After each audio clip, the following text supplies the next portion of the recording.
But I think there's a great impatience where people don't see the price moving up. And so they instantly infer, well, if that's the case, it must mean that it's a dead ecosystem and it's in a great decline. Meanwhile, we're just about to do the greatest governance upgrade in the history of the project and probably the history of the industry. We have the best scalability plan. We have a very vibrant, rich community. When you look at Rare Evo and you look at the Cardano Foundation Summit, you look at all the cool things the community is building, and there's all these cool dApps and DeFi projects which are all homegrown and they don't have Ponzonomics or any of these other things.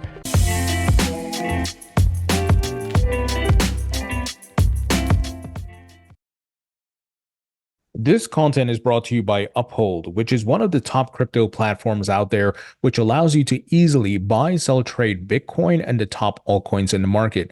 Uphold lists 260 plus cryptocurrencies. They also allow you to trade precious metals such as gold, silver, palladium, and platinum. I've been a user of Uphold since 2018, so I can vouch for this platform. They have full transparency reports, and they don't commingle or lend out your funds. They also have a great product called Vault, which is an assisted self-custody product. Vault allows you to maintain custody of your funds, and the keys are split. So Uphold holds one and you hold two. And if there's any issues, if you lose one of your keys, Uphold will help restore these keys and you can maintain access to your funds. It's 24/7 instant trading. It's trustless. So this is a great feature that can give you peace of mind where you don't have to worry about if you lose your private keys and much more. So if you'd like to learn more about Uphold, please visit the link in the description. Welcome to the Thinking Crypto podcast. I'm your host, Tony Edward, and with me today is Charles Hoskinson, who's the founder of Cardano. Charles, great to have you back on. It's great to be here, Tony. Thank you so much for having me on. Yeah, Charles, I'm excited to chat with you. Obviously, not your first time on the podcast. I'm a Cardano token holder, so I have a lot of questions. The community sent me a bunch of questions to ask you. And of course, want to get your take on the general crypto market. I would love if we can start off with what's upcoming for Cardano. What's the latest? One item I read is an upcoming hard fork. Yeah. So we're working in parallel on the last two parts of the Cardano roadmap. There's Basho and Voltaire. You need Voltaire for certain parts of Basho. So Voltaire is all about governance. And there was always this idea of creating the largest, most representative on-chain government in the entire cryptocurrency space. And we spent 2 years as an ecosystem having those discussions. So we wrote first a SIP 1694, named after the birthday of Voltaire, the poet. And we then socialized that throughout the entire community. There was more than 25 workshops all across the world, and it took over a year and a half of dialogue to get to a final design. And now we're in, as an ecosystem, the last stages of implementation of the testnet for these governance tools, and then it's called SanchoNet. So Node 9.0, which is going to come out probably next week, is basically the fork-ready candidate. So how it works in Cardano land is that once all the discussions have been had, the SIP process has been followed, which takes quite a bit of time, and a lot of hands touch it from many different institutions. The stake pool operators have to be that final line in deciding whether to conduct a hard fork or not. So we need 70% of them to install, and then the hard fork will get initiated. So we're almost there. Usually it takes about a month for that to occur, but this is a very significant hard fork because not only does it add a completely new governance system, so reps and a constitutional committee and constitutional guardrails and representation and these types of things. It also actually adds a bunch of enhancements to Plutus. So Plutus v3, which allows for BLS support. So that basically brings rollups and zero knowledge stuff and all kinds of really cool scalability things into the Cardano ecosystem. So this is the largest and most significant hard fork ever done. And it's the most meaningful because it basically builds a whole on-chain government. Turns on the Cardano treasury. There's almost $1 billion of value floating around there. And it basically turns on democratic consent and constitutional representation. So people will register DREPs just like they register stake pools, and they can delegate to them, and those DREPs can vote. And those DREPs and constitutional committee members basically control all the major governance actions, whether it be hard forks or treasury withdrawals or protocol parameter updates. It's the largest and most significant DAO ever built. for our industry. So obviously, this one's being closely watched by many people, and it's really exciting, but it's a little scary because Sure. there's no going back. It's like the domino effect. You've pushed the domino, and you just have to watch what happens afterwards. But we're all in good spirits about that. The other major thing is Basho, and there's kind of a multi-pronged scalability approach that we've been taking as an ecosystem. So we have Hydra, which is rapidly approaching version 1, and there's a lot of cool and interesting things that will be demoed at Rare Evo for that. And that's kind of our off-chain state channels play, which is usually very useful on a DApp by DApp basis. Then you also have things like Ouroboros Laos. We just published the paper for that, 6 years in the making. So it took a really long time to get there. But in our view, it solves a big chunk of the blockchain trilemma, where you get pretty much the fastest protocol you can get. It's called a 1 minus delta protocol. But you preserve that 50% Byzantine resistance, and actually you have a higher degree of decentralization than we currently do, which is best in class for consensus. So we're very proud of that. And now it's entering the prototyping phase. And then we have things like partner chains, for example, which take very high load applications off the Cardano network and into their own dedicated sidechain that basically can run in parallel with the system. And then, of course, all the enhancements we're making in the zero knowledge space and recursive space, thanks to Plutus V3 and Midnight. So very vibrant. And it's kind of an all of the above's scalability strategy, and a little bit of optimization, a little bit of new capabilities, some of the old things that you've all come to know and expect, like state channels and rollups, and some new things like Ouroboros Laos, which really innovate and bring a completely new way of looking at this stuff to the industry as a whole. So Basho is in deep development, and there's a lot of really cool things happening. You need Voltaire to get to Basho because there are certain decisions that have to be made about how to roll things out and where to break backwards compatibility. And that requires complex governance to be able to have that discussion and debate and eventually converge to it. You can't really do that in a more simplistic governance sense. So I have a couple of follow-up questions there. With regards to governance, so let's say there's a new Cardano token holder, ADA token holder listening. Is there like a threshold? How would they be able to participate in some of these votes? If you could take us behind the scenes yet, or is it still too early to talk about that? No, it's not too early. The design has been over a 2 year period. People have talked about it, and so the design is completely known and fully formalized. Yeah, so basically, it's a representative democracy, and so we try to take the best elements of a republic. So you have constitutional representation and representatives, and combine that with liquid feedback, which is a concept the Pirate Party came up with about 20 years ago. So basically, the idea is that there's two primary houses and kind of a fallback. And so the two houses are the DREPs and the Constitutional Committee. The DREPs, they register very much like a person registers a stake pool operator, and then you can delegate to them a vote. So you can be your own DREP and delegate to yourself, and that's how you participate directly in votes. Or you can delegate just like you do to a stake pool, somebody you like, or a coalition of people that you like, because you can delegate to multiple DREPs. So this allows political parties to form, and this allows special interest groups to form, and these types of things. And there are 7 different governance actions that can be brought before a DREP. Everything from withdrawing money from the Cardano treasury to initiating a hard fork to changing a protocol parameter and everything in between. Now, each of these actions are defined in SIP 1694. So if you're curious, you can kind of look up the table and see that. Now, for more significant governance actions, you have to then involve the Constitutional Committee as well. So, for example, hard forking the system is very significant. So there's an on-chain constitution. We wrote an interim constitution, and there's going to be a constitutional convention in Argentina at the end of the year to get the final constitution written with the community as a whole. And basically that establishes some baseline invariance, like, hey, maybe there should only ever be 45 billion ADA because that was the social contract that people signed up for, these types of things. And then some operating variants that need to be put in to bootstrap the system. And basically, the Constitutional Committee's job is to look at governance actions from the perspective of the Constitution and ask, is this constitutional or not? For example, are they trying to print money out of thin air or these types of things? In some cases, you can algorithmically protect the system. So we actually have a smart contract that was written with 131 on-chain guardrails So in many cases like that print money, you can stop that. And others are social consensus, which means that the Constitutional Committee can basically act as a stopgap. And for very significant things, the stake pool operators get involved as well. And so it's a tripartite model.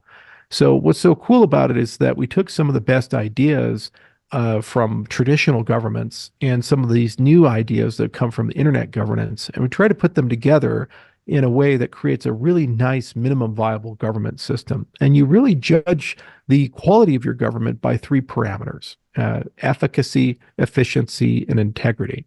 So efficacy is basically, are you making the right decisions or not? So you usually have some goal in mind, like, hey, I want to like reduce poverty or make homeless people get homes or something, or improve the GDP, and you can measure it. So did it happen or not? Efficiency is how quickly can you get to a decision. So does it take a year to get to yes? Like if you're voting on a budget, does it take 6 months to get a budget done or something like that? Or do you do it in a week or something like that? And integrity is, who do you leave behind in the process of making decisions? So high integrity systems take everybody along. Low integrity systems tend to only focus on a certain group, minority or majority, and benefit them and kind of throw the other people in society away. So just like there's a blockchain trilemma between scalability and decentralization and security, there is actually a governance trilemma where it's really hard to have all three properties in the same governing system. Sure. So China, for example, is fairly effective and fairly efficient. They make decisions very quickly, and also those decisions tend, in the long arc of things, to have built up their country into a superpower. On the other hand, a lot of decisions they made don't have a lot of integrity. You know, a lot of people get left behind, human rights are violated, these types of things. Switzerland is a high integrity and very effective government. When they make decisions, they tend to be the right decisions. And the Swiss have one of the freest, most decentralized societies and most representative societies in the world. However, it's highly inefficient. It takes like 10 years to build something in Zurich. You know, it's a very slow moving system. The Swiss, do think in terms of decades and centuries, as do the Japanese. So, usually you get two if you're lucky. It's really hard to have a situation where you get all three. We tried to design as an ecosystem the governance system of Cardano in a way where we could try to solve that trilemma and be efficient, effective, and have high integrity. And you typically do this with institutions and constitutions. Your constitution is basically a memorandum on the integrity principles that you desire. And then your institutions are there to help take complex decisions and get them to a yes-no state so that they can be voted on quickly and so they can pass quickly after you've done the desk work and the prep work. So the strength of your institutions really does tell you if you can be efficient, effective, and have high integrity. And that's the great social experiment that we're conducting Cardano Land. So we have institutions like Intersect, the members-based organization. Anybody who holds ADA can join, and it's taking over a lot of these functions, like the product function and the budget functions and these types of things, which are very complicated. But there are other institutions like the Cardano Foundation and so forth, and they're there to basically lend support and aid as well. And so it's kind of a giant experiment, and we're the most significant blockchain to do something like this. It's a little scary at times because you have no idea how these pieces are actually going to come together in practice. But so far, every social signal we've seen has pointed towards a commitment, desire for the community to decentralize this as much as possible. For example, the first Constitutional Committee elections are being held for the interim Constitutional Committee responsible for turning this all on. We already have 17 candidates running for that Constitutional Committee to be voted on by the ADA holders through Summon DAO. So that's real exciting to see, even pre-governance, that governance is awakening. And I expect to see dozens, if not hundreds, of DREPs probably in the next 90 to 120 days. So you have a very diverse set of people whose only job is to think about the governance of Cardano as a whole. Charles, hard question. And I don't know if you can answer this at the top of your head because it requires, or there's a lot of factors and variables. Let's say we're using a scale of 1 to 10 for decentralization, right? And 10 may be impossible to have complete decentralization. I don't know. You're smarter than me on these things, but where would you say Cardano is on that scale? And then with the upcoming hard fork, where would that put you? So we wrote a paper and then partnered with the University of Edinburgh to build an index called the EDI, the Edinburgh Decentralization Index. And that paper identified, and the EDI identifies 8 different areas that you can look at decentralization. And so you don't look at decentralization just from one lens, but you Mm. look at it from everything from who controls the consensus nodes to how many full nodes do you have inside the system to who writes the software to the tokenomics of the system to particulars behind where security comes from. Is it proof of work or proof of stake based? And so each and every one of these things can either move you towards a state of more centralization or less centralization. Mm. It just depends on those facts and circumstances. So the goal of EDI is to come up with a number and basically tell you explicitly what is the aggregate of all those different activities together. Now, they've been working on it for about 2 years and they've started measurements. And so if you go to the website of the Edinburgh Decentralization Index, you can actually see real time some of the measurements of Bitcoin and Ethereum and Cardano. So I think with the Chang hard fork, what this is going to do is set Cardano on a path within the next 6 to 12 months to become the most decentralized cryptocurrency project ever, including Bitcoin. Wow. Now, people have a gut feeling, oh, I disagree with that. Well, I don't care about your feelings. I care about facts and measurements. And, when we say it's the most decentralized as measured by the EDI, you can choose to agree or disagree with the EDI. And if you disagree, it's an open source academic metric by an academic institution. So then participate in versioning. The whole point of the EDI is to be version 1, 2, 3, 4, and each version tries to be more representative of what it attempts to measure, which is decentralization as a whole.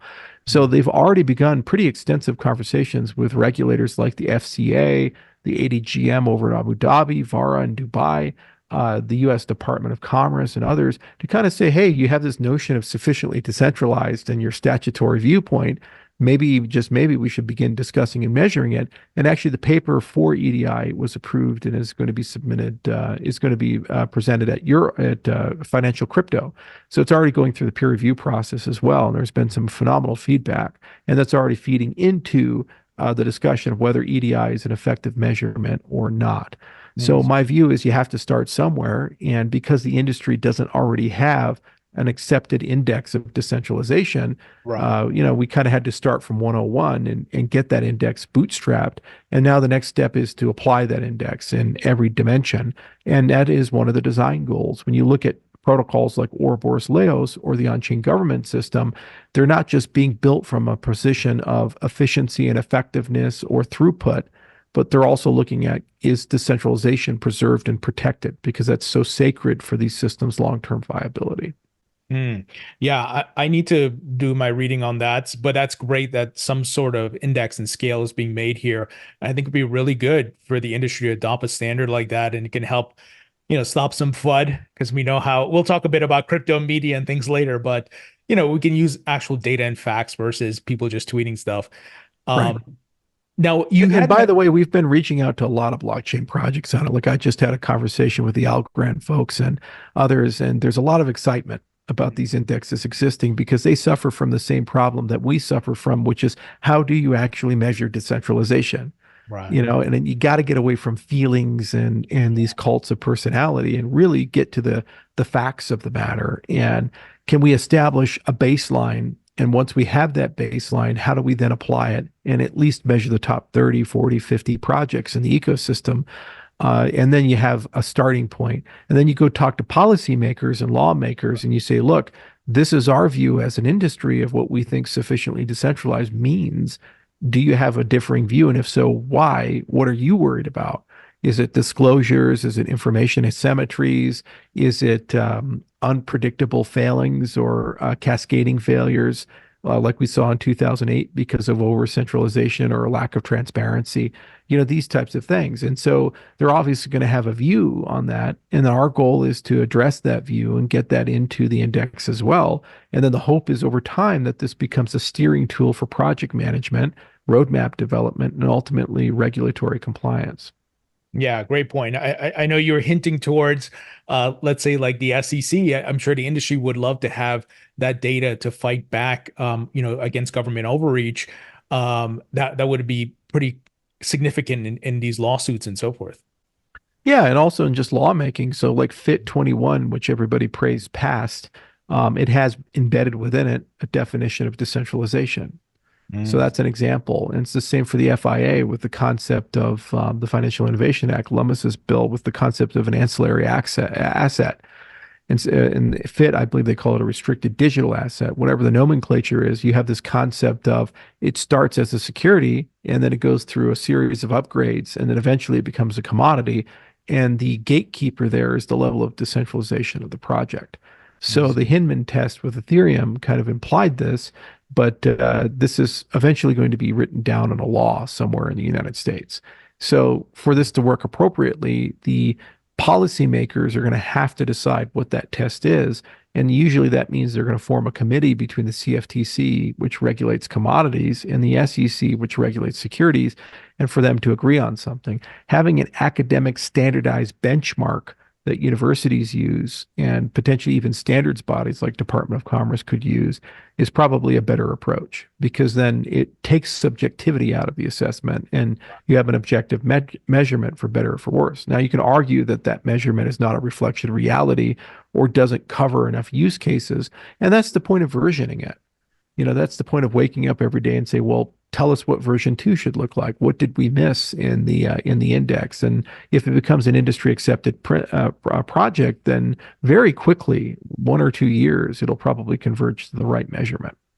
Yeah, as you were saying that, I was thinking of, and I think you alluded to it, is that uh, something starts as a security, but eventually becomes decentralized. Then it would go under the CFTC jurisdiction, but that same scale or index enterprises can look at that, or individual builder. Let's say Right, I want to launch an NFT and I'm like, I want to go to the most decentralized blockchain or what's in the top five of right. decentralization.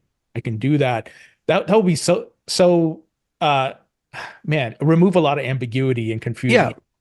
yeah, we have like government standards like FIPS, 190 and what, et cetera, et cetera. And there's all these different government standards for how to build stuff. And typically, those are gatekeepers for whether you get a contract or you can bid on something, or if a large corporation can work with you or not. Mm. Or CMMI is another example of that. And by having these benchmarks, what you can do is in the procurement process or quality process or security process, say, I only feel comfortable building on a system that's above this particular threshold. Mm. And you really have to dig into the governance of it and other such things because nobody wants to build on quicksand. You don't want to go as a company and make a bet, for a $500 million piece of software, only to discover that the core maintainers have disappeared or, it's been forked because of political problems. And now you have a much weaker project. That would be pretty problematic. Like if you're Samsung, would you feel super comfortable if the governance of the Android project is really bad and it's having all these issues? Would you really want to use that as your operating system of your phone? Probably not. So it's really important that you have some sort of metric that not only tells you the level of decentralization, but part of that decentralization is looking at the continuity and governance components of the chain itself, because that kind of gives you a sense of whether that's a high quality product to deal with or a low quality product. Yeah, absolutely. Now, you had mentioned earlier the Argentina partnership. So that's with the Cardano Foundation. Tell us about that. How did that come about, and what's the mission there? So the ecosystem's pretty big. So the Cardano Foundation has been doing some independent work of us in Argentina. We're of course aware of it because we talk to the same people. And my understanding is that's an extension of some of the projects that they've had, like in the country of Georgia, where they've done some really interesting government contracting. What we've been working on has been basically building strong relationships in anticipation of the Constitutional Convention in December because Mm. I have a very practical problem to solve. We're bringing more than 50 people from 50 different countries to be delegates to the Constitutional Convention. Well, how do visas work?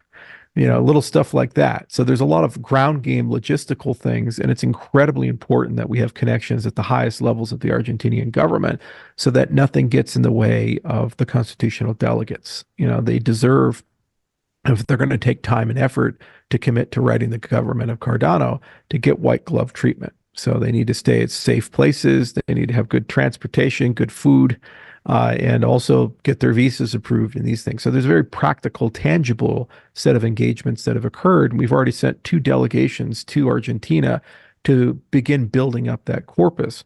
I would also like to spend some time with the president. So we'll see if we can get our schedules aligned in July and get that to happen.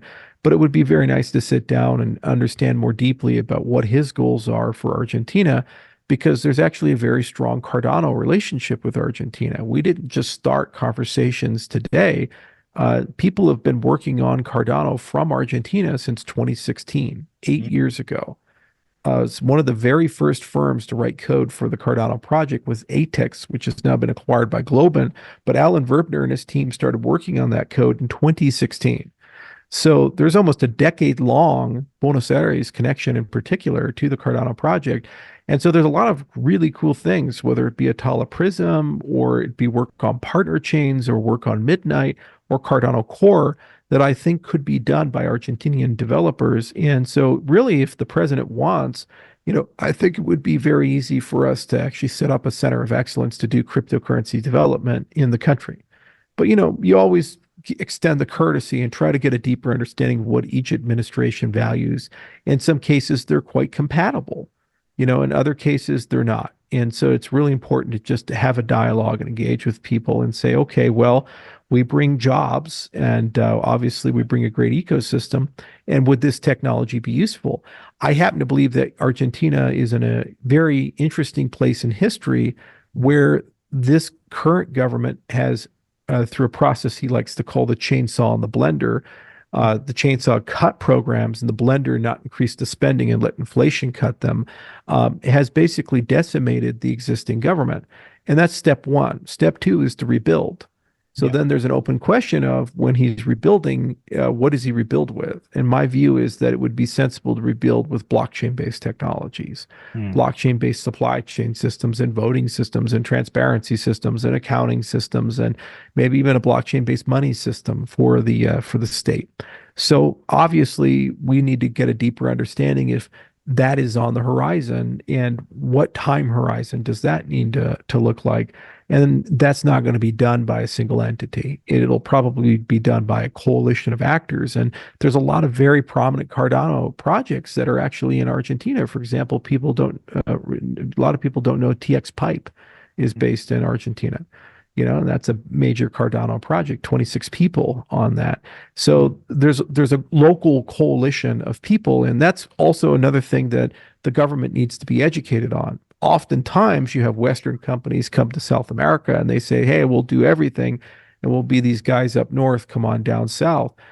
Well, actually, any meaningful government contract would probably be serviced by Argentinians if it was actually enacted. So that's the conversation to have. So you just meet with people and, I'm trying to solve both problems at the same time of getting that constitutional convention to a great state. We already have some great partnerships. We just signed an MOU with the University of Buenos Aires. So the convention will be held at the School of Law. And it's an absolutely stunning place. And it's the perfect place to write a constitution and ratify it. If you actually take a look at some of the pictures, it's one of the most beautiful law halls around. UTN is another university that we're looking at. We'd love to build a relationship there.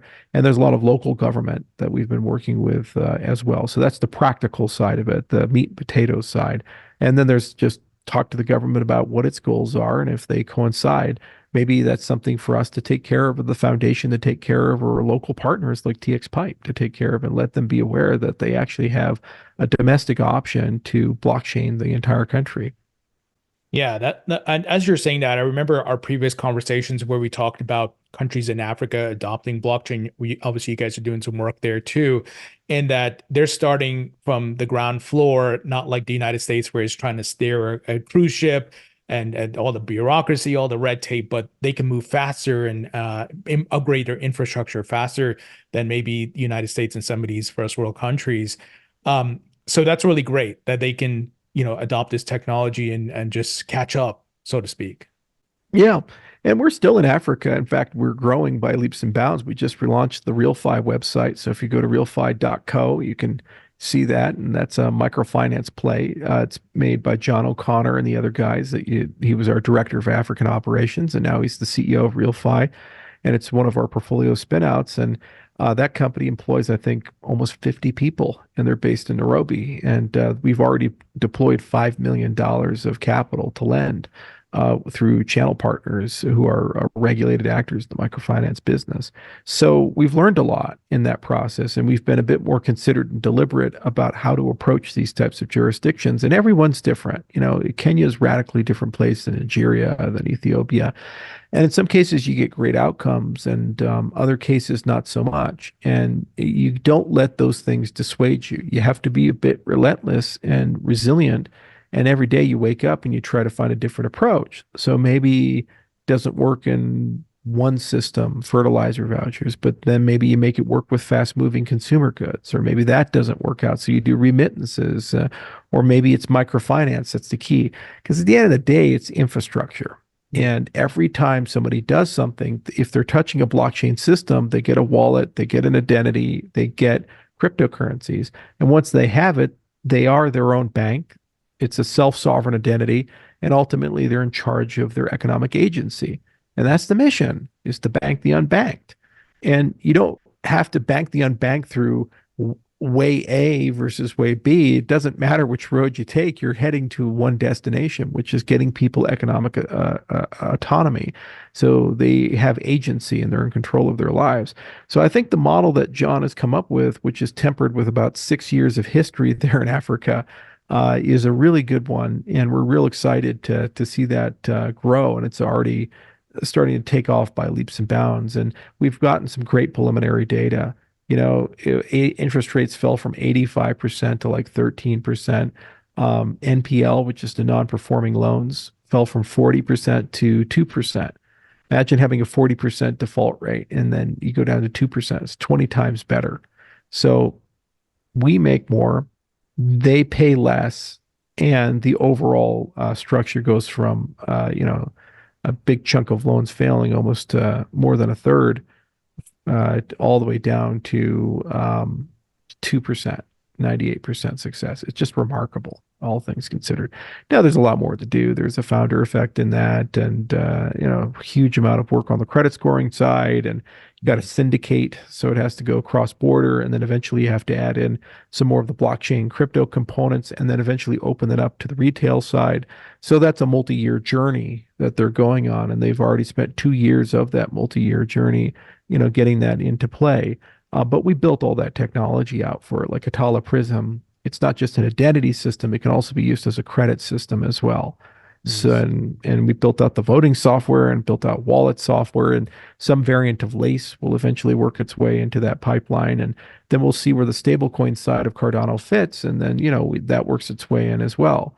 So we built capabilities over a long period of time. And it works just as well in Argentina as it does in Kenya. So that's another thing you bring to the table. And you say, by the way, we're doing this amazing stuff in Africa. Would this be interesting to you guys as well? And so that's the great part about having that conversation, and you can bring people together. Yeah, I love it. And I'm just excited to see what the future, like 10 years from now, with blockchain, AI, and all these technologies helping some of these countries, which in the old, I guess, industrial system got left behind, right? Because maybe they didn't have the natural resources, or they have currency problems or bad governments. But now blockchain and can really bring a lot of benefits to people and the average man, not just the guys sitting at the top in the government. So that's really great. I did want to ask you about Midnight sidechain. Tell us about Midnight. What is it? How Cardano will benefit? And then some people were saying there's an airdrop coming from this.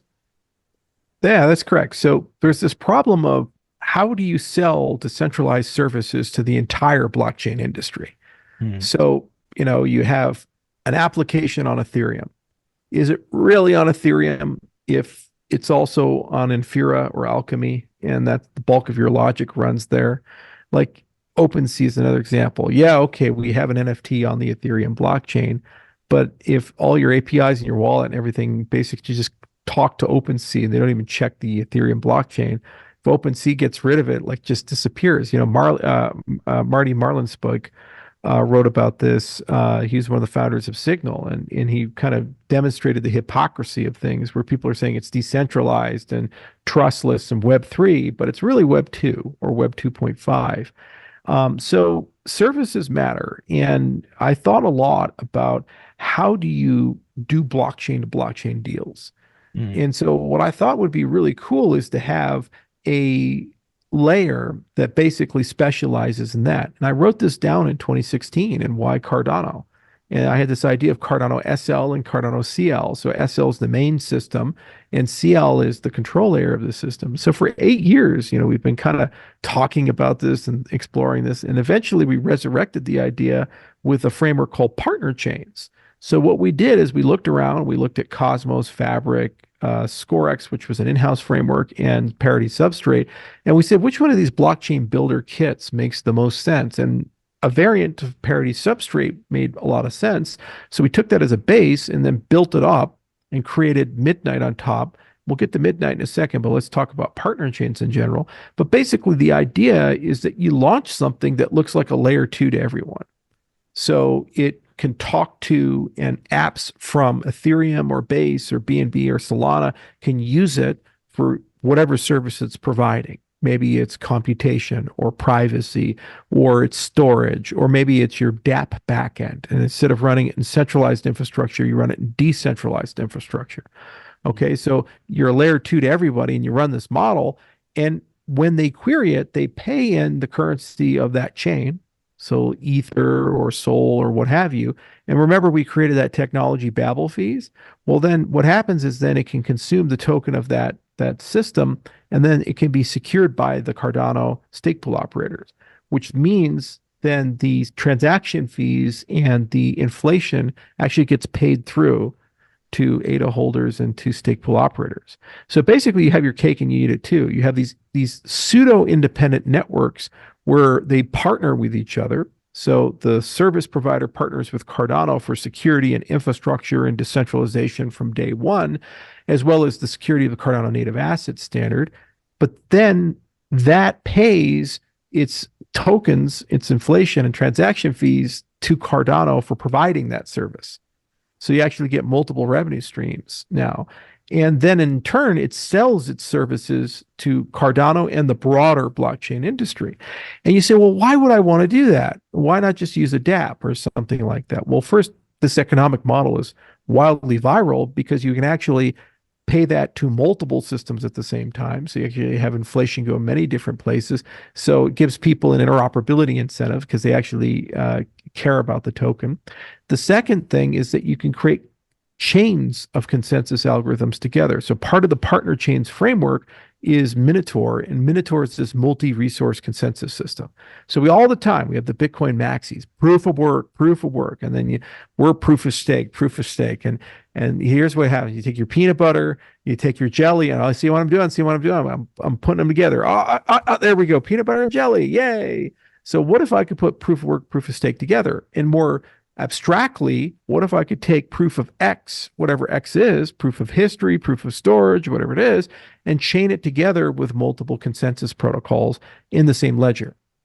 What does that mean? It means that your partner chain can borrow security from Cardano. Cardano gets paid for that, but then you can also have your own independent consensus algorithms that also secure the system. For example, let's say you wake up tomorrow and you say, you know what we need to do is we need to create a competitor to ChatGPT. So we're going to create our own OpenAI. Okay, well, what do you need for that? Well, you need data, lots and lots of data. So you need some storage incentive. Okay, what else do you need? Well, you probably want to keep that data private. So you need like a privacy system for that. Okay, well, what else do you need? You need computation. You need a ton of compute power. Elon Musk just diverted all of his NVIDIA chips from Tesla to xAI. He's building a $10 billion center. Mark Zuckerberg is in my backyard building a center down in Cheyenne, a 1,000,000 square foot data center that he's building there. Microsoft is with OpenAI building a $100 billion supercomputer. So you need a lot of compute power. Yeah. Okay, well, what if you could create a proof of useful work where the useful work is training for LLMs and inference for LLMs? Then you've built a decentralized supercomputer that's tokenized as opposed to these central data centers that are being built by Meta and Microsoft and XAI and these other people.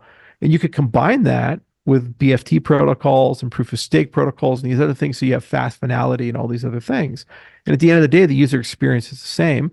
It has a chat GPT style interface and you type it in. And when you do your query, you pay in a token for that query, kind of like the API model that everybody has. So somebody can construct that, chain multiple algorithms together, and one for incentivizing storage and data acquisition, one for incentivizing useful work and computation, and then one for fast finality and fast transactions. You put it all together, you guess what? You have Minotaur. That's partner chains in a nutshell, and somebody's going to build that. Iagon, for example, is already building proof of storage inside our ecosystem. World Mobile is building a telecommunications system. It's a blockchain for telecommunications, which is very different than a normal blockchain. Midnight is one about privacy preserving things for private smart contracts because businesses can't keep a secret. And, well, blockchains can't keep a secret, but every business requires a secret. Yeah. It doesn't matter if you're McDonald's or Microsoft, every business has secrets. The amount of money in your cash register, you're probably not going to go tell people. Well, you can't put that up on a blockchain unless your blockchain has privacy preserving smart contracts. So that's the purpose of Midnight. It's the first of a kind, of a new kind of blockchain, a fourth generation system that can work with everybody. It's kind of a meta chain that can talk to everybody. And it's built in a framework that basically allows a broad distribution. So typically, if it's a service token, you want as many people as possible to have that. So you do an airdrop and you just distribute the token across to everybody. So from day one, they can use it. They don't buy it, they don't pay for it. It's just there because the goal of the system is to be a service and it's to be used and provide utility to dApps. And then over time, an economy forms and it allows the ledger to sustain itself just like any of these others. And then eventually you get many different services. And there's so many social networks, large language models and AI, telecommunications, storage and infrastructure and hosting, to replace the inferiors and alchemies, privacy as a service. You can look at medical records. You can go down the line and you create bespoke infrastructure. What's really cool though is because they settle in their own domain, those transactions don't bloat the main Cardano network. Because you think about it, like a World Mobile, let's say they get to their goal of 1 billion subscribers. Well, every single time your cell phone connects to a tower, that's a transaction. Okay, so that's a lot of juice. Does that value anything that you're doing? Does that help your NFT collection or your financial settlements or these things? No, but that's an example of what that network will need to process. So they need slightly different technology than what Ethereum is going to offer, Base is going to offer, Solana is going to offer, Cardano is going to offer. So they really need kind of their own blockchain, but at the same token, it's not their primary prerogative to go and figure out how to replicate Ouroboros or our security network effects or these types of things. So really you want to be a partner where you have the parts of the chain that you can build in a modular way for you. And then the parts you don't care about that are commoditized like security and consensus, you can borrow that from a different system. And in the process of doing that, you pay for it. So that's the partnership of the partner chain. Two blockchains coming together and partnering with each other, which is a really cool concept. We don't typically think this way in the cryptocurrency space. It's always master slave, like Bitcoin will dominate all and you'll all be side chains or layer twos of Bitcoin, or Ethereum will dominate all, or Solana will dominate all. Well, I'm sorry, business doesn't work this way. Right. Microsoft's existence doesn't put Google out of business, or Apple's existence doesn't put Microsoft out of business. Somehow they've all coexisted. And at times they're competitors, but the market's large enough to sustain that. So I do believe there's going to be an internet of blockchains, and it's really important that they can talk to each other and transact with each other. That's the missing link we have right now in interoperability. Now, speaking of partnerships, and you mentioned Elon Musk, folks wanted me to ask you that are there plans to engage with Elon, and is it along the lines of using like the Midnight sidechain for things that he's doing at SpaceX or Twitter or X or Tesla, whatever it may be? It's strange because there's such a strong overlap in some of the things that we both mutually think about. And we've reached out numerous times to try to engage with various people, whether it be at X, where we even offer to do free work, like with verified tweets or other things, just because it's so bad right now with bots and these other things. And it's just always silence. I even know Kimball Musk, and I've talked to him on several occasions. And I know many people in Elon's orbit. Never once has he mentioned Cardano or me or anything.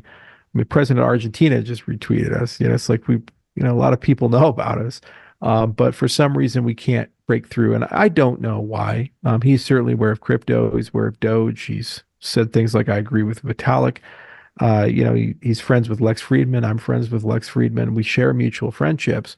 So I don't know why we haven't been able to square that circle. And maybe he's got some people in his social circle that don't like me. And so he's gotten some intel that I'm a bad person to work with, or maybe it's just he wants to do his own thing. I don't know. It makes me sad because I'm an ex-user and I have a million followers there. And it would be problematic for that platform to fall apart or not be relevant anymore because that social capital is so valuable to us. And it's quite useful. So I would like to see X succeed and grow. And if we could ever be part of helping that out one way or the other, we'd like to do that. But anyway, there's an old saying, the dog barks, but the caravan moves on. And Elon does his thing, and he's Elon Musk, and he's a legendary entrepreneur, and no one can challenge that. And people are pretty stupid if they do. All the people who said Twitter was going to die in 2 weeks, not only did it thrive and survive, it survived was 1/10 of the staff, and he just raised 21 billion. He just raised $6 billion at a $21 billion valuation for a company whose value comes from the Twitter data set. Yeah. So he's already gotten half his investment back just off of that one play, and there's a lot more to do. So the guy's a business genius. You can never count him out. I think the issue is that politically he's gotten to a point where in certain circles he's become kind of a giga troll. And so people conflate that with the fact that there's a guy right now sitting quadriplegic in a wheelchair playing Civilization 6 with his brain because of Elon Musk. And they conflate that with Starship now landing, when it was blowing up on the pad beforehand. And that's probably the platform to take us back to the moon and Mars. And that's going to happen within our lifetimes, likely the next 10 years. That's this guy. He does these things for better or for worse. And he's ruthless and has very bizarre social skills and 10 kids from a pile of different women. There's probably more we don't even know about. He's just one of those guys. He's a magical guy. So it's really like a sphinx, hard to understand his motivations and understand why he does what he does. Why does he have this bizarre fetish for Dogecoin? Is it that he owns 20% of the supply, or is it just he's just like the fucking logo? You just don't know with a guy like that. That's the magic of Elon Musk. So it's a lot of fun. And where I think things are very unfair, like the the Tesla compensation issue, I thought that was horrendously unfair for a judge to overrule the will of the shareholders and the board. 73% of the non-Musk holders of Tesla stock voted to give him this pay package, as did the board. The judge overruled that. And in the process of doing that, created an avenue for the lawyers who brought the lawsuit on behalf of a single shareholder who had 9 shares, which went in value from $200 to $2,000, $5 billion. So this particular judge affiliated with Joe Biden basically said that it's in the interest of the shareholders to retroactively overrule them for a very fair deal and hand $5 billion to attorneys on behalf of a single shareholder who made a 10x on his investment, claiming his investment was hurt by that pay package. I've never seen anything in my life, like this. It's an unbelievably unfair judgment, and it just shows you never to incorporate a business in Delaware. So, put your politics aside. It's you call it how you see it. There's plenty of things Musk does that bother the hell out of me. And there's other things that he does that I think are quite fair, or he's been treated unfairly because of positions he's taken. I can't for the life of me understand, for example, why he has not put DIDs into Twitter so that we can do verified tweets and much more security. And I can't for the life of me also understand why he hasn't embraced things like the app protocol or the Fediverse or other things that Twitter Blue was trying to achieve, Project Blue Sky. There's a lot of really good ideas in the decentralized social networking space that I think would be quite valuable. I can't understand, why he hasn't integrated a crypto wallet yet or partnered with a vendor like Brave, for example, to do these types of things. There's a lot of low-hanging fruit who'd be dying to partner with them, Yeah. and he could make Doge the currency of Twitter, for example, if he really wanted to, and actually connect it to state channels, so payment channels, so you can do micro tipping on tweets and these types of things. There's a lot there. Now, I know he's moving that direction. Like he's getting money service business licenses. I think he has them more than 20 states, and he's starting to turn on features. But I mean, X spaces still suck.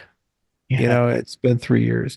They suck. And I use them all the time. And I just need a little bit more, and it would be such an effective tool.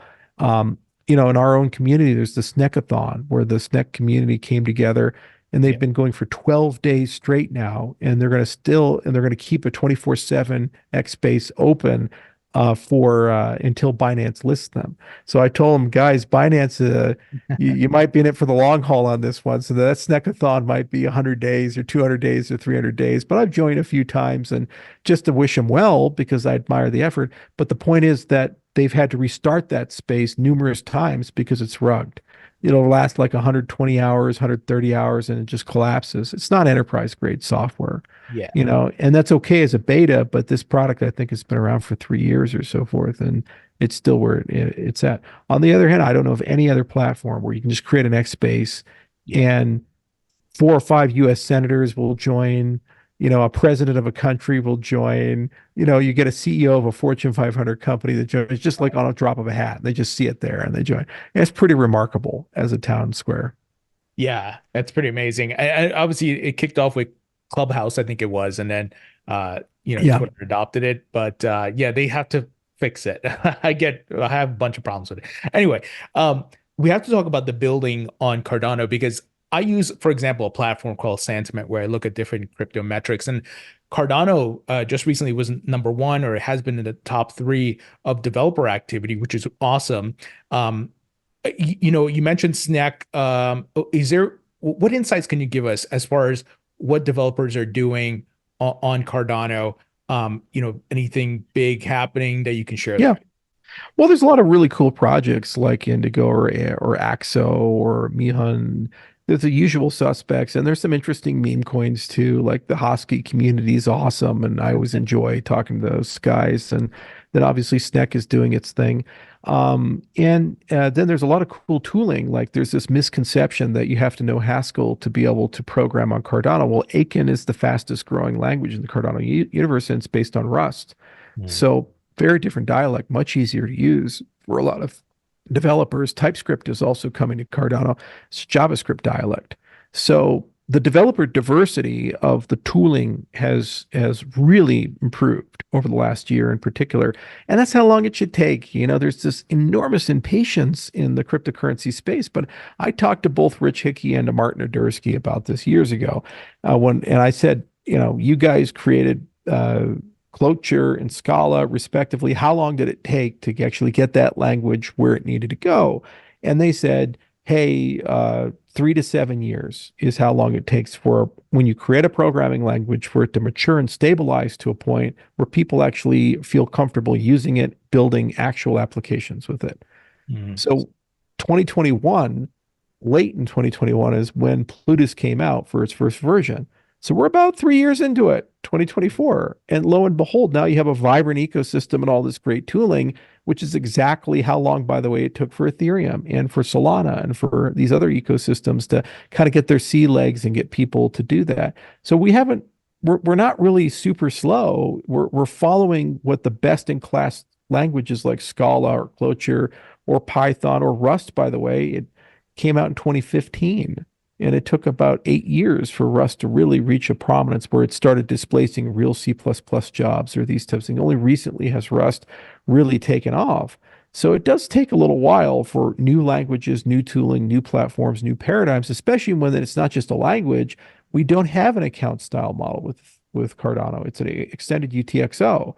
So it's a different accounting model. So you have to write your apps differently. So it's much akin to like single thread to multi-threaded. like single core to multi-core, where there needed to be a translation when people are writing programs to take advantage of those processing cores that are inside your system. And we're working our way through it, and the community's doing really a phenomenal job at building tooling and making that DevX better. I'd say we probably have about another 12, 24 months of rough edges. How dishonest the crypto media is. Oh, that means you can't build anything on Cardano for another 12 to 24 months. Well, first, go fuck yourself. Second, there's hundreds of great projects that are building every day.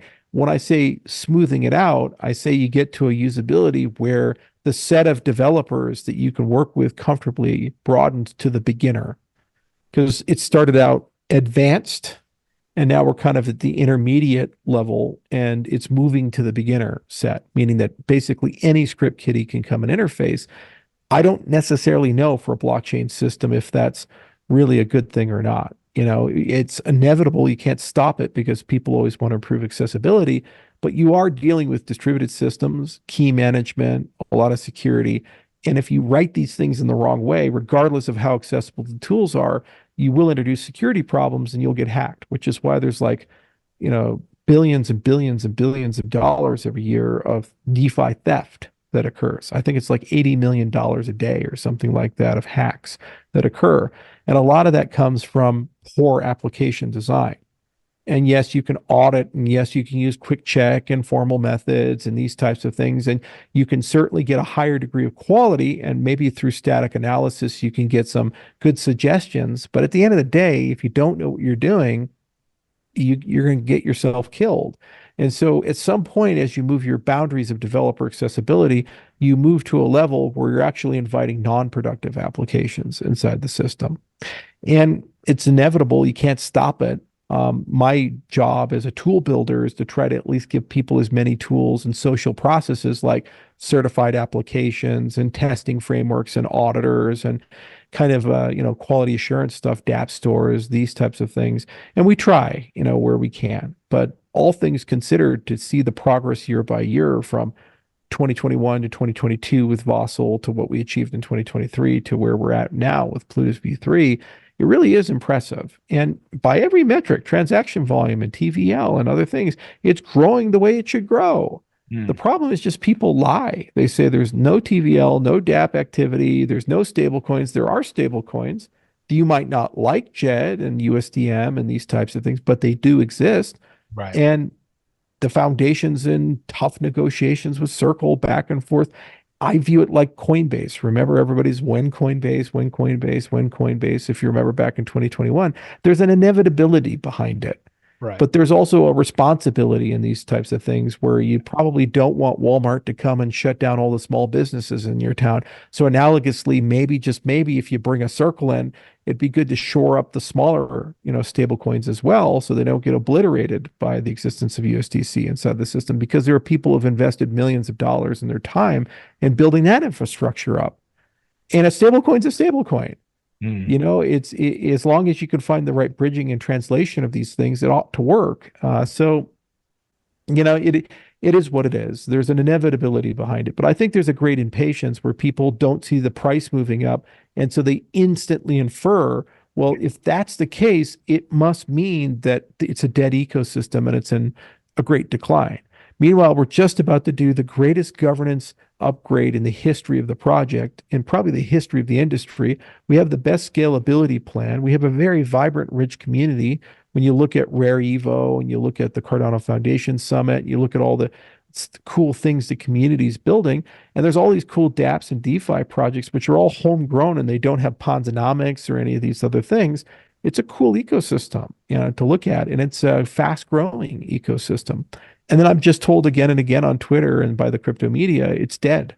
There's nothing there. And you say, okay, well, all that stuff doesn't exist. Even Bankless was a great example of this. Yeah. It's a microcosm of the broader macrocosm, where they petulantly and arrogantly say, come kiss the ring and come on our show and explain to us why it's not a dead ecosystem. I said, okay, well, if you're really serious about it, why don't you just come to Rare Evo and you literally can see all the different projects building. And then what are you going to do? Go up to them and say, tell us why you don't exist. Yeah. Tell us why you have no transactions. Tell us why. And they'll be like, but we do exist. We do have we do have people. It's here. It's running. Yeah, but you can't because our thesis is you don't exist. So So what and that's the issue. It's like then they say no to that offer, and they try to say, well, you're a coward, you're afraid, yeah, you just don't want to have the debate.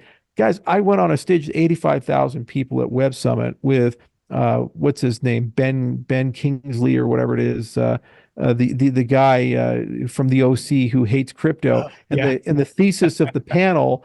Ben McKinsey, I think it was. The yeah, thesis of the panel was, is crypto a scam? yeah. Okay, so I'm sorry. If I did that in the U.S. Congress, I don't think I'm super scared of sitting on a podcast for an hour or two with these two clowns. No, it's more principles of saying, are people actually giving us a fair consideration, or have they already made up their mind and they're just looking for evidence to confirm a preconceived notion that Right. they have or not? And I think that's the biggest issue right now in marketing is there's already this preconceived notion that's fomented, and Arthur Hayes will throw his shade at us, or Yeah. Raul Paul will throw shade at us. You just saw that, and they dance around it, but they're always from 3 generations ago. Well, Solana went from nothing to where it's at in 6 months. Well, that's different. What about Ethereum? Well, that's different. Guys, crypto, everything moves super fast here. You're dead today, big tomorrow, dead again, right? It's okay. It's really about your fundamentals. And the question is, do we lose community? And the answer is not usually. And in many cases, we develop an immune system, and certain projects that aren't compatible with that immune system, they don't get a good time here, and they naturally get pushed out. I won't name names, but Mm, pictures do disappear from walls, mm, and that's a good ecosystem. That's a healthy, vibrant ecosystem when it has that immune system. And the fact that we keep growing, we keep gaining, we keep evolving, and we keep challenging taking on the biggest challenges and problems, that's a good indicator that this thing is going to be around in 5 years, 10 years, and 20 years. It's not dying, it's growing. But mm. then you get no acknowledgement from crypto media from that because they're bought paid for. So on that note, I was about to ask a follow-up question on that. Bought and paid for. Is this crypto VCs pulling some strings? We don't want capital going to Cardano because we're backing this specific asset or assets. So we need to frame the narrative. And I don't know which media is bought and so forth like that. In addition, there's also a natural tribalism that takes place in crypto because of the financial incentives. So whether you're BTC Maxi, even though you're slow, high fees, you still, no, don't worry about Cardano. Don't worry about smart contracts, right? Right. Is it all of the above, right? All of the above of these things. Yeah, I mean, people talk their book and they talk their Yeah. money, and I can't speculate why a particular VC views some things the way it does. I mean, look at the Farcaster investment. They Mm, have almost no utilization or adoption. I'm sure that there's plenty of cool and interesting things in that project, but there's been several statistics that I've looked at where the daily active user count and other things really don't justify a multi-billion dollar valuation for a social network. mm, Yet they got a very significant investment. I think it was from A16Z. So why are they doing that? Well, the more cynical people say, well, it's because of tokenomics. mm, They get access to something and they make quite a bit of money. Less cynical people say maybe they're investing in the future and they think they're going to get the hockey stick. Whatever have you, there's no rationality behind the valuations and inflows and outflows of things. You can't chase the price. mm, That's something I've learned from being in the cryptocurrency industry for 12 years. The markets are just going to do what they do, and you can't predict them. You can't chase them, and you can't wake up and do some magical kabuki, and then suddenly you've doubled the price or tripled the price. Like there's no greater example of that than when Stellar burnt a gargantuan pile of coins. They destroyed like 10 years of runway for their foundation, mm, burnt all those tokens, and they got a little blip, and the market took all of it. So you see all these people burn ADA, do this, do that. First, there's nothing to burn. And then second, even if you could, it doesn't really do anything for you because the markets do what they do mm, and you can't predict them. So what you got to do is you got to put your nose to the grindstone and say, are we producing real value? mm, Are we building real things? I don't care if we're in the club that VCs love or the media loves or these types of things. Is this useful to the country of Argentina? Is this useful for all the people in Kenya getting their loans? Is this useful for Midnight? and its ability to offer computational privacy to people. Is this useful for identity systems that can basically give credit scores to millions of unbanked people or put academic credentials on a blockchain? Is this useful for my synthetic biology companies where I have to track and trace glowing plants? Is it useful? Does it solve real problems? And if it does, it has a right to exist. And it's going to be here in 5 years or 10 years or 15 years. The markets eventually will recede from this madness that they have. And eventually it's going to pick the right winners and losers like it did with Amazon versus pets.com and, these other things. So on that note, with regards to narratives and media and so forth, I saw you put out a poll regarding potentially Cardano Treasury being used to create a not-for-profit media DAO that fairly reports crypto news across the industry.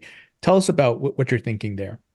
Well, I just like polling people. It's always funny. The minute you put up a poll, people say, I guess they're doing that. And then they instantly start criticizing you. You start the conversation. I thought about buying CoinDesk a few years back, and we eventually got their data room, and we thought that they were wildly optimistic about their value. And obviously, whenever you're so far off on a meeting of minds, you don't pursue it. And of course, one of their podcasters mocked me for that acquisition. But okay. But anyway, why? Because I thought it would have been really cool to actually run a fair media organization.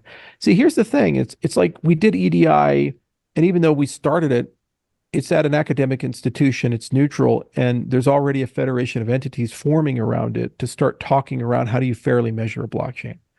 The news should not be, and facts should not be partisan concerns. But we're so fucked up from living in a world of hyper propaganda and partisanship that we automatically believe it's not possible to be objective.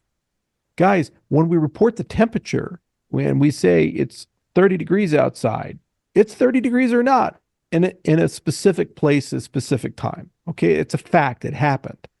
George Washington was president of the United States. It happened. It's a fact. It should not be partisan. We should be able to converge to objectivity in these types of things. So here's the thing. You create veracity markets, so marketplaces for truth. So they're called prediction markets. Robin Hanson did foundational work there. You create veracity bonds that if somebody publishes a story, and if it turns out not to be true, they have a bond that's connected to the story, they lose their money. So you create marketplaces for fact checking and these types of things. You crowdsource knowledge. That's what Oracle systems are doing. We see them all the time. And apparently those are nonpartisan, but we just can't do it when news is involved. You use AI summarization.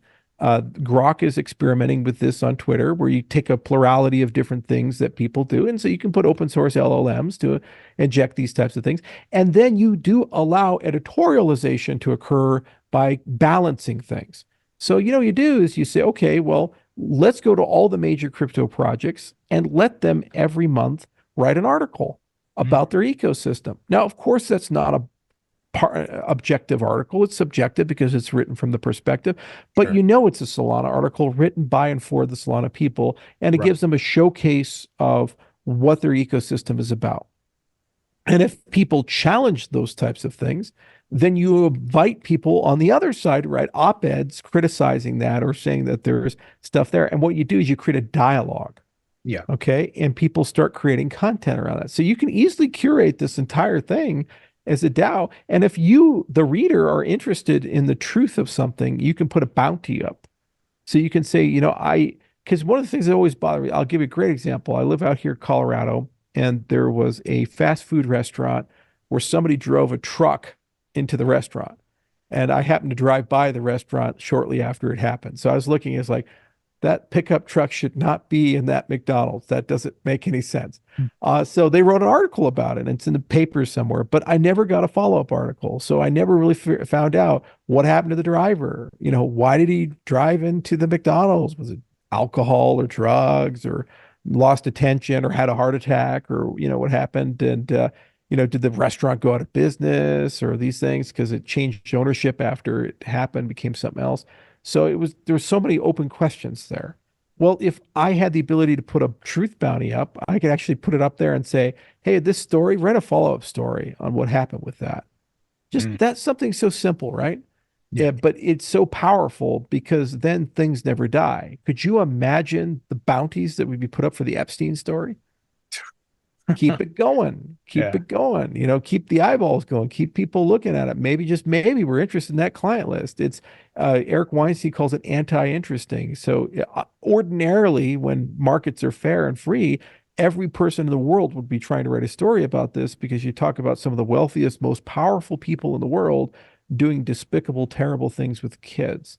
Mm. You think about the effect of publishing something, you would get more clicks and more advertising than you've ever seen in your life. So why don't they do it? Because those people also happen to own the organizations, and they prevent anybody from writing stories about it. Well, if you have decentralized media, you can't stop it, Yeah. because the inputs of the system are done bottom up. So people can put a veracity bond in when they make an assertion. People can put a bounty to find something. You can use prediction markets, the way the likeliness of something that happens, and people can make bets on outcomes or these types of things.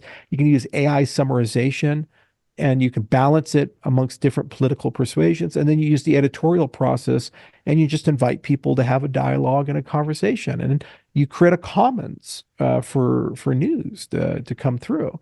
And over time, it eventually converges to a mechanism to get to a pretty objective reality. Now, you create that, who will criticize it? Two groups of people. The group of people that don't like the media that's being written about them, fairly or unfairly. And the other group of people is the group of people you're firing with a system like this. So the mainstream media will say, well, that will be a Yeah. cesspool for misinformation. The existence of that will be a fundamental threat to our democracy and Yeah. the force of state of democracy, a fair and balanced mainstream media. In other words, we've lost our monopoly on truth. We can't possibly allow such a thing to exist. And it is dangerous. You go back to Elon Musk.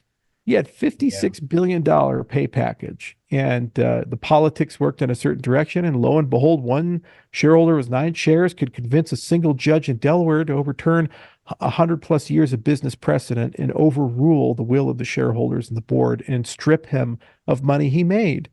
By the way, Norwegian Sovereign Wealth Fund, who's voting against Musk's pay package, are you going to give back the 10x that you made from your position on Tesla?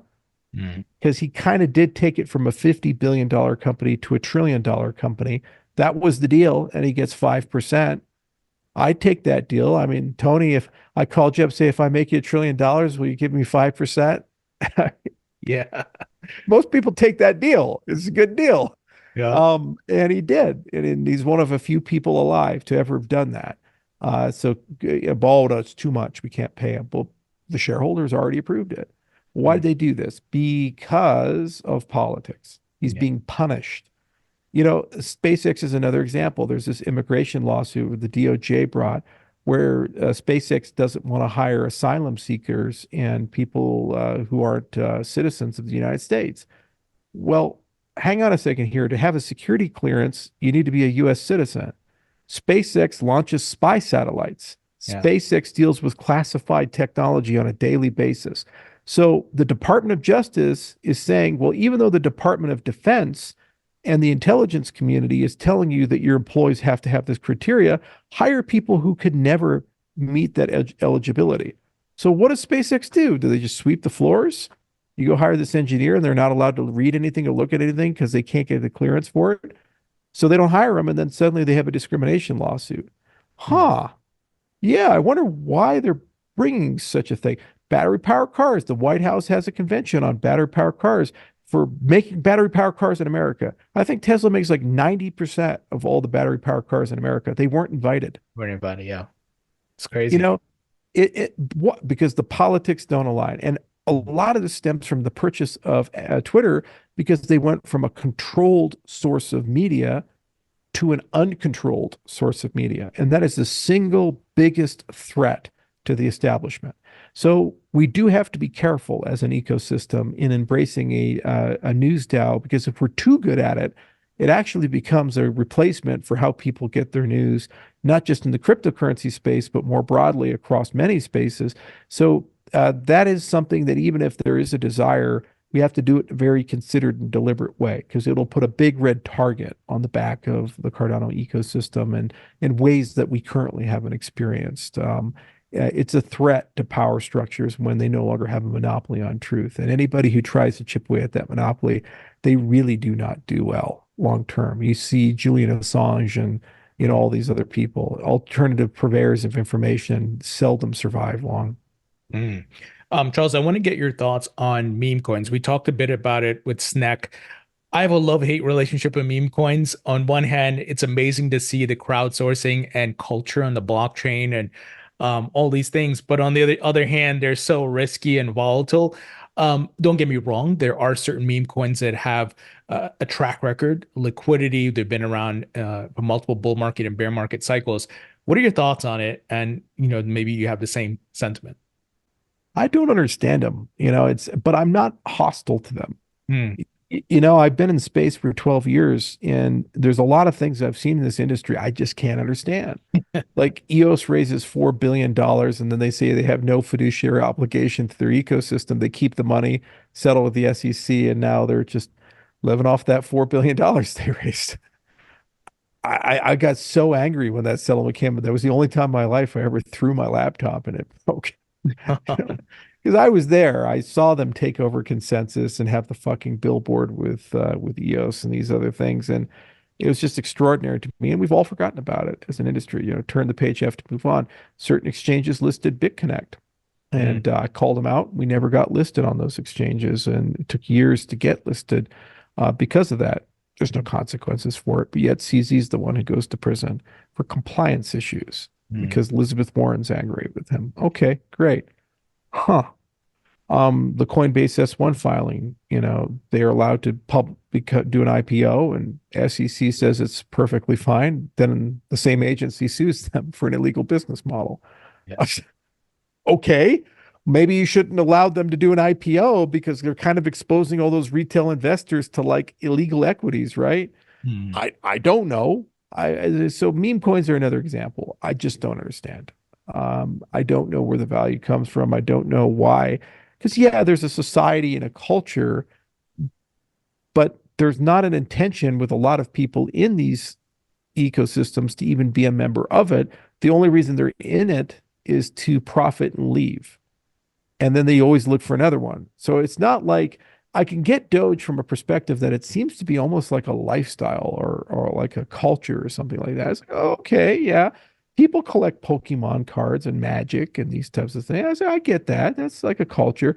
People like that Doge lifestyle. They're very committed to their Doge. Okay. It's a kind of a religion at this point. Yeah, all right. But dog with hat, all this stuff. It's what is it? I don't understand it. And you talk to people because I've gone to several meme coin spaces on X, and you say, hey, why are you buying this meme coin? And they say, I want to make money. Yeah. Okay, but do the math here. You have to understand that if there's 100x, where does that 100x come from? There has to be a counterparty who's purchasing. And if that person's motivation is to make money too, it's a Ponzi scheme. And if you're in early, you do really well, but 99% of you are going to lose all your money. You do understand that. It's not really anything new. I mean, Charles Ponzi invented it. It's been around for a long time. So, all the power to them, but I do believe that they have a strong tendency to devolve into Ponzonomics that are super unproductive, and there's no circular economy. Like, BATS is a perfect economy because you have a situation where tokens are given to you for sharing, and then the process of sharing creates a channel for advertisers to buy to get your eyeballs. So you are the product, and it's a medium to make you that product. But that's every single advertising model in Web 2, whether it be Google or Facebook or so forth. You get the product for free. The only difference between Brave and the other guys is that they're cutting you into the action. And because there's an incentive for a person to buy the token to get ads, you have a circular economy inside this system. So okay, that makes sense to me. This attention token, and there's a reason why it's issued, and there's a reason why it's consumed, and it's completely irrespective of the price of the underlying asset. If I'm an advertiser, I don't care if the token's at price 50 or price 100. I'm just going to buy it for what it is and as much units as I need, and that's my price of advertising. Okay, so that makes sense. When you have a meme coin, the person buying off of your 100x to divest you so you can realize that value, they're not getting anything other than a belief that it's going to have another 100x. Mm. And how many times can you do that before the system goes down catastrophically? And once it goes down catastrophically, who covers the losses? No one. So you're entering into a game where 99% of the people lose all their money. There's no circular economy there. There's no natural consumption or utility inside that system. So that's my big issue with meme coins. Is the best case scenario, they're kind of clubs and they're social groups and people are there to participate in a culture. And I get that and I understand that. And if they're having fun with it, who the fuck is us to say that that's a problem? You know, Yeah. it's like Baldur's Gate 3, I think at this point has like 60,000 years of playtime or something amongst the community. It's the single biggest waste of productivity amongst white collar professionals and in certain age demographics as of for 2023. Great. It's not our business to say whether that was a good thing or a bad thing. On the other hand, if it's not about community and culture, it's just about profit return. I can't endorse a system where 99% of people lose all their money for some insiders to dump on them and walk away from it. Doesn't make any sense to me. Yeah. Final question here before I let you go, Charles. Crypto regulations. I mean, we've seen an incredible 180 from the government, in getting crypto regulations through. Repeal of SOB 121 in the House and Senate, FIT 21 out of the House, Democrats siding with Republicans, Donald Trump coming out and supporting crypto. It seems like crypto is going to have an impact on elections coming up, this cycle. What are your thoughts? And could we see the FIT 21 make it through the Senate this year or next year? Well, there's no companion bill, so no. And this really bothered me. I reached out to some senators who shall remain nameless, and I was like, why could we not retrofit X, Y, and Z to be the companion bill? Because basically that guarantees that FIT 21 can't get in this legislative session through. And that was by design. So yes, it was very impressive that many Democrats broke rank in the House, but the parliamentary procedures prevent this from actually becoming law this year, which is sad because it's such a simple law, all things considered, and it's a very common sense, reasonable framework. So I'll go to DC and we'll talk to some people and we'll see if there's anything we can do to put our finger on the scale. But we've been talking to politicians since 2022. Our first engagement was with the Financial Innovation Act, Senator Lummis's bill and Gillibrand's bill, very similar to FIT 21. It went nowhere because of FTX and Luna. So why is there a sudden interest? It's very simple and very cynical. There's more than 50 million Americans. I've seen counts all the way up to 93 million Americans who hold crypto. Most are under the age of 30 and most are liberal. Yeah. And if you're Joe Biden and you're sitting here staring at a very, very close 2024 election, if you're seen as the person destroying the gains of liberal young people, they might get radicalized and mobilized because you've just cost them money. His party is the party of everything's free. Your student loans get canceled, and this is an entitlement, and this is an entitlement, and you deserve this, and you deserve this, and here's your handout, and your Obama phone, and these types of things. And you don't want to be the party of takey. And so if you go and the person's got $10,000 in crypto, and then suddenly the SEC shows up and destroys all their gains, they're going to hold that very personally and get very angry at Joe Biden. So what the Democrats are doing is pretending like they didn't start a war on crypto. They started Operation Choke Point 2.0. Don't fucking tell me that was the Trump administration.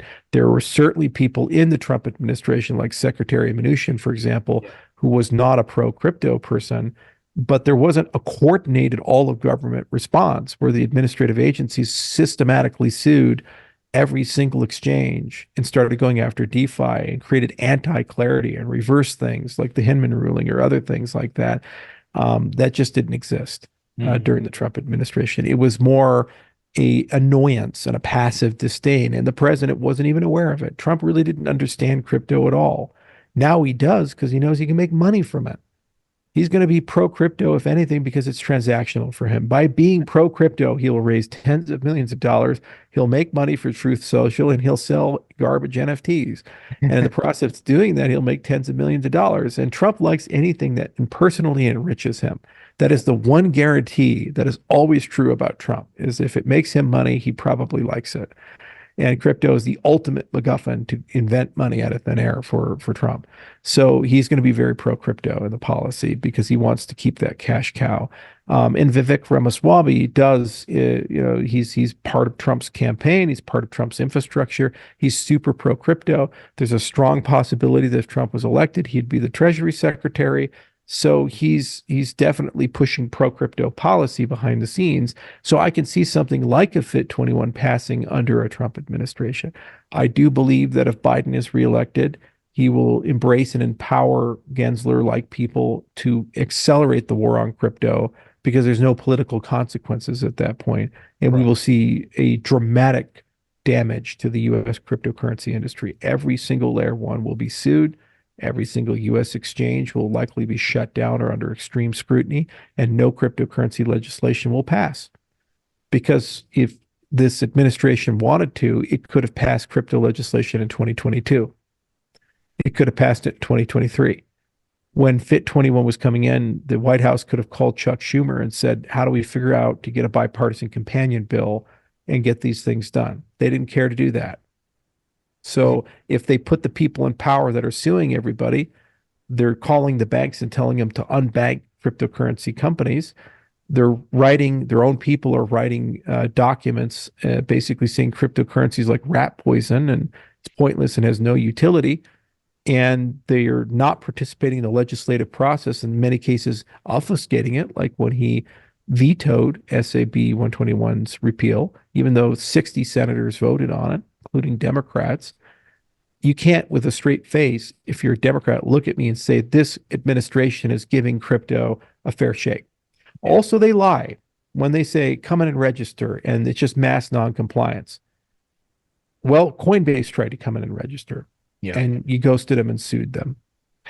So don't lie to me. And it's a lie to say this. You have commissioners telling the general public that it's not possible to comply.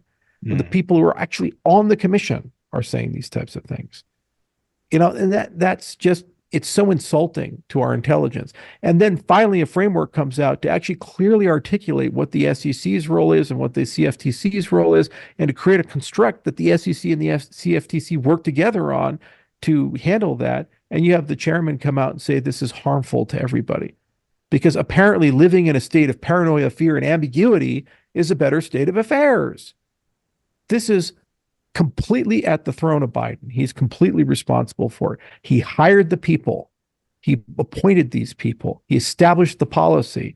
I'm sorry, the buck stops at the president, and the president has the power to put his foot down on the table and on the floor and say, look, guys, this is what we're going to do. And presidents have done that. You had Kennedy say, we're going to go to the moon. You had Bill Clinton say, we're going to do or balance the budget. And he did.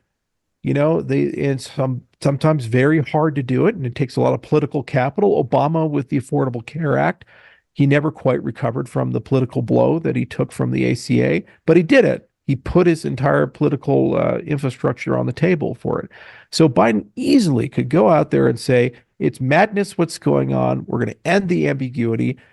Come on in. Let's talk about FIT 21 and FIA and these other things. And there's plenty of Democrats who offer to work with him. Ro Khanna from the Congress. Senator Wyden was another one who offered to work with him. A lot of moderate Democrats were coming in. But no, there's just one who really, really hates it. Senator Elizabeth Warren.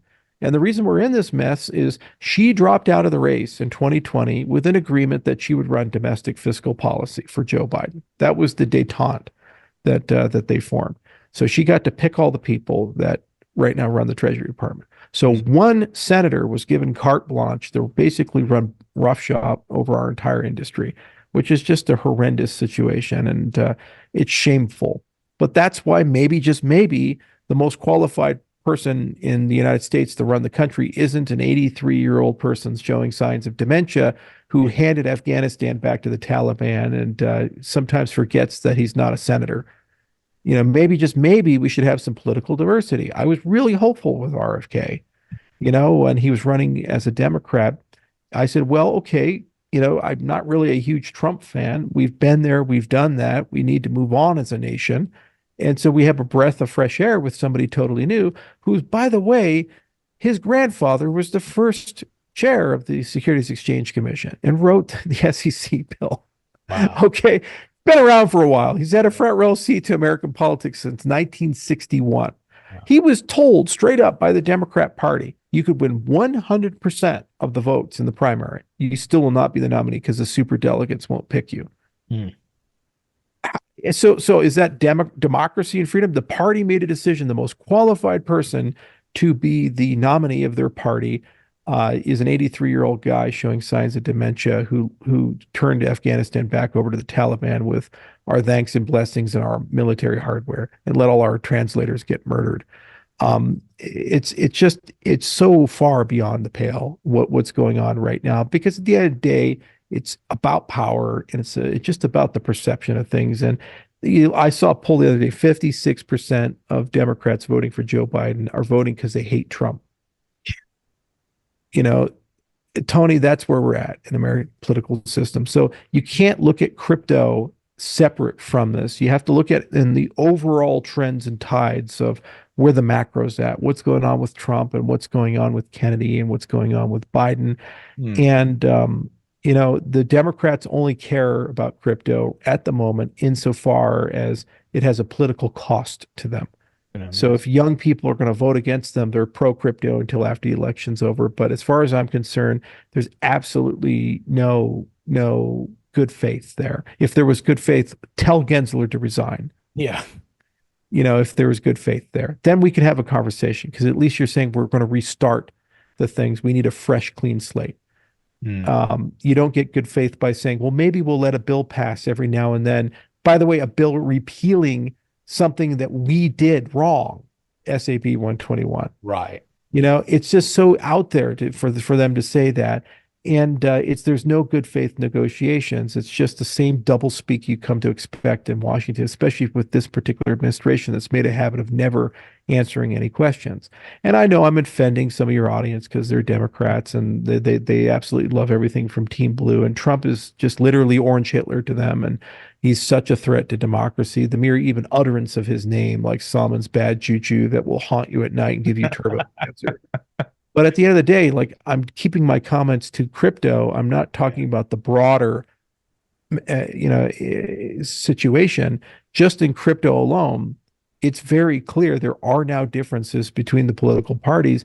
Rank and file Republicans are pro-crypto, and the Republican Party as a whole would be willing to and has demonstrated the ability to pass meaningful common sense legislation. The Democrat Party is the one, by and large, that is obstructing this process right now. And when you go in November, if you're a single issue voter, you have two options. You have Robert Kennedy, who showed up at Consensus and spoke there, showed up at Denver and spoke there and is very pro-crypto, and you have Donald Trump. Those are your two options. But unfortunately, with Biden, that's not an option for you. If you vote for him, you're voting for the destruction of the American cryptocurrency industry, in my view, as demonstrated by 4 years of actions he's had.